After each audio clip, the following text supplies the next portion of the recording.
Andrew Yang is with us now, candidate for New York City mayor these days, former presidential candidate, of course. Andrew, great to see you. You ran on this. It's happening here and there. Between experiments like the one in upstate New York and others, plus stimulus checks, local and federal governments are spending billions of dollars and sending them directly to Americans. Is this a good test of your campaign platform, and do you think it'll catch on? Of course it'll catch on, Shepard, because we're living it. Right now, tens of millions of American families have seen their incomes either reduced or in some cases completely taken away by the pandemic. And now tens of millions of us are getting these $1,400 stimulus checks that are helping provide a lifeline for millions of families. It makes us stronger, healthier, more secure, mentally healthier, improves our relationships. 55% of Americans are now for cash relief in perpetuity, and 85% are for cash relief during this pandemic. As a candidate for mayor in the big city, you've proposed what amounts to $1 billion a year plan to give that money directly to the city's poor. New York City is in a world of hurt financially, and you haven't shared specifics on where you'd get the money. Why not? Don't voters have a right to know?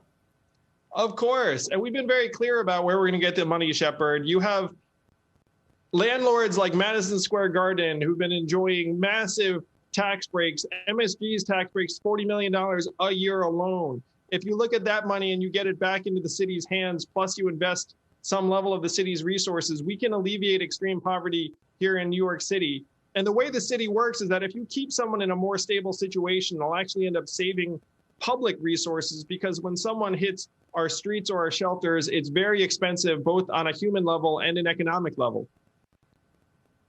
MSG is not going to foot the whole bill for that. I mean, the voters deserve a few more specifics than that, don't you think?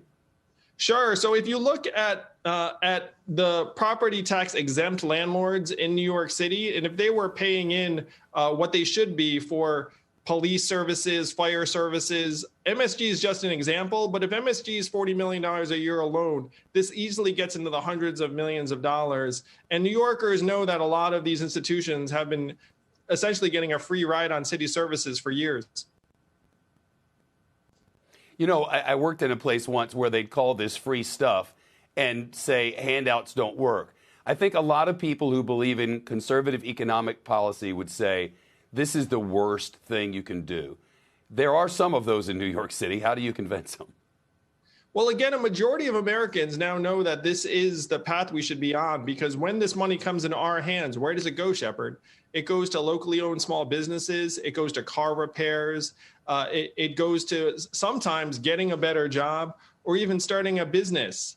This is capitalism where income doesn't start at zero, which is going to function at a much higher level than if you have millions of Americans who don't have money to spend, can't be consumers, and even can't make ends meet.